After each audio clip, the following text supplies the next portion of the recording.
Je ne suis dans tes mains, Seigneur, qu'une allumette, frêle morceau de bois qui dans le vent se dessèche et pour seule parure. Dans beaucoup d'esprits chrétiens, la miséricorde s'oppose à la justice.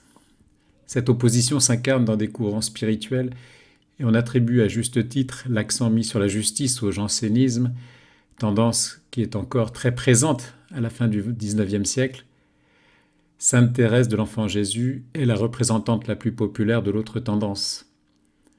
Ces deux vertus sont en fait les deux faces d'une même pièce, et selon les périodes et les mentalités qui suivent, même dans le domaine spirituel, une certaine mode, un certain penchant, un accent mis sur tel point de la doctrine, vers telle nécessité religieuse du moment. La tendance actuelle est à la défiance de la justice au profit de la miséricorde. Le jansénisme a rendu la justice presque détestable, et sainte Thérèse, peut-être malgré elle, a contribué à effacer cette vertu des attributs divins. Elle disait des religieuses qui voulaient être jugées sur la justice, qu'elle le serait en effet, mais que de son côté elle préférerait s'en remettre à la miséricorde de Dieu. Elle s'offrit donc en victime à l'amour miséricordieux plutôt que, comme sainte Agnès de Langeac, une dominicaine, s'immolant comme victime à la justice divine.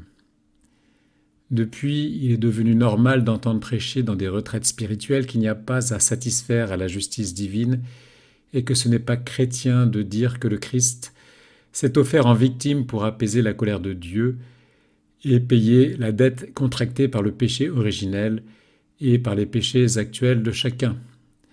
Dieu n'est pas un comptable, dit-on, ni un juge. C'est un Père aimant. Il n'est qu'amour, il n'est que pardon. C'est devenu une grave offense de lui attribuer des mœurs aussi terre-à-terre et peu charitables. C'est presque devenu la raison principale de la défection des églises. Les gens perdent la foi car ils ne peuvent pas aimer un Dieu tyrannique.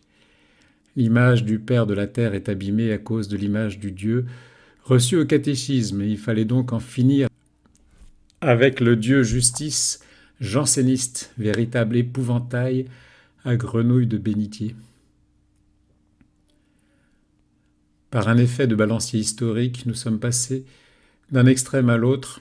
La justice impitoyable de Dieu, juge sévère et rigide, qui préside au tribunal des âmes, tel un Torquemada scrutant la moindre faille pour brûler le pécheur, a laissé la place à un Dieu tout amour et miséricordieux qui ne juge personne, qui ne voit plus les péchés et accueille tout le monde dans son paradis. Entre ces deux excès, la vérité ne serait-elle pas dans un juste milieu ? Dieu ne peut-il pas être juste tout en étant miséricordieux ? Et n'y a-t-il pas quelque danger à choisir l'un au détriment de l'autre ? Cela ne provoque-t-il pas un déséquilibre dans l'essence divine elle-même et dans son gouvernement du monde et des âmes ? Le monde des esprits peut-il être gouverné sans la justice ?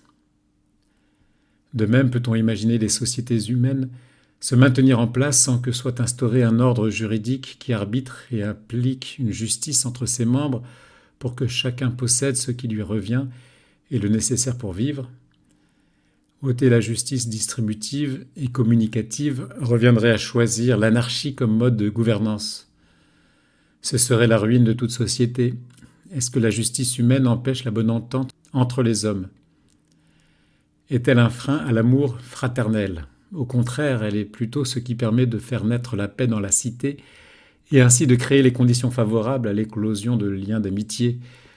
Or, l'amitié, selon la sagesse aristotélicienne, est le vrai ciment de la société. Il dépasse la justice car l'amour d'amitié n'a plus besoin de justice. Entre amis, les choses s'équilibrent d'elles-mêmes. Quand on aime, on recherche forcément le bien de l'autre et à aucun moment on risque de le léser dans son bien, s'il est un vrai ami. Il n'y aura pas de déficience vers le bas. Au contraire, l'ami va aller plus loin que la stricte justice est donnée à autrui plus qu'il ne le souhaite. En ce sens, l'amitié rejoint la justice de l'homme bon, qui ne s'arrête pas à la stricte règle de la loi, à la limite précise de la balance qui demande de donner l'exacte mesure au prochain pour être dans la norme de la justice légale. La justice de l'ami déborde les limites du légal et de la lettre pour donner plus, car l'ami est aimé pour lui-même comme un autre soi-même, et c'est son bien que l'on recherche avant tout. L'amour comme le bien dont il est un aspect particulier, en tant que désir de l'objet qui se présente comme étant bon pour nous, est diffusif de soi et a tendance à être excentrique. Nous ne parlons pas ici de l'amour vulgaire du simple plaisir charnel et égoïste, mais bien de l'amour plus élevé et spirituel qui nous pousse vers l'autre. Cet amour-là est à l'image de l'amour divin et il nous faut bien voir comment Dieu aime pour comprendre que sa miséricorde ne s'oppose pas à sa justice. Dieu est un cas nécessairement unique et à part puisque lui seul est l'acte d'être pur. Lui seul est purement et simplement sans être telle ou telle chose. Il est. En lui, aimer ou vouloir, connaître et être sont une seule et même chose. Tout cela est son essence même. Dieu est son intelligence, il est sa pensée, il est sa justice, il est son amour et sa miséricorde. Autant dire qu'on ne peut faire l'impasse de sa justice, pas plus que de sa miséricorde. Supprimer l'un serait supprimer toute l'essence divine en même temps, et ce serait nier l'existence même de Dieu. Plutôt que de faire un tri dans les attributs divins, il serait plus sage de faire des distinctions qui en Dieu s'unissent dans la substance une et simple de sa divinité. Saint Jean répétait à la fin de sa vie que Dieu est amour. On pourrait même ajouter que Dieu est l'amour.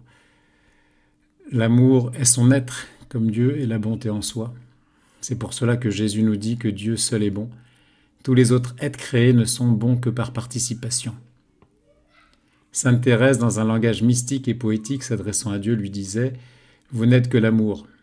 Cette déclaration n'est pas à prendre au pied de la lettre, ou sinon seulement en un sens. Cela ne peut pas être entendu dans une acception exclusive et privative. Si on la prend dans le sens d'un absolu, alors oui, Dieu est l'amour parfait, infini, l'amour en soi, comme on l'a dit. Seul Dieu aime pleinement, à la perfection, puisque l'amour se confond avec son être. Et tout amour créé provient de son être. La totalité de l'amour se résume en lui. Par contre, Dieu ne peut pas être limité à l'amour pour la bonne raison que l'essence de Dieu est avant tout un acte pur d'être. Sans l'être, rien n'est, et même l'amour nécessite l'être pour être l'amour. À la limite, on pourrait dire de Dieu qu'il n'est que l'être. Mais comme être et aimer ne font qu'un en lui, on peut dire aussi avec Thérèse qu'il n'est que l'amour, ce qui signifie également qu'il n'est que l'être, qu'il n'est que l'intelligence, que la justice et que la vérité. Le danger pour les mystiques est de ne pas être compris par les non-mystiques de cette façon.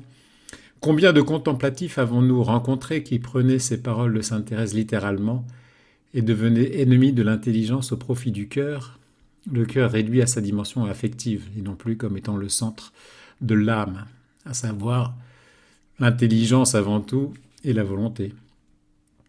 La dévotion se transformait alors en une sorte de quiétisme dans lequel la raison et la volonté étaient mises en veille au profit des sentiments et les efforts rendus inutiles puisque la justice s'évanouissait devant une miséricorde omniprésente et un Dieu qui nous sauve malgré nous et sans nous. L'ascenseur de Thérèse est bien pratique pour laisser Dieu tout faire. Et la petite voix mal comprise rend le salut bien facile puisque, quels que soient nos actes, la miséricorde efface tout. Mais il n'est pas permis d'abuser de la miséricorde et de faire de petits calculs de comptable pour mieux pécher tout en espérant le pardon final. Car Dieu est amour, certes, mais il est aussi vérité et justice.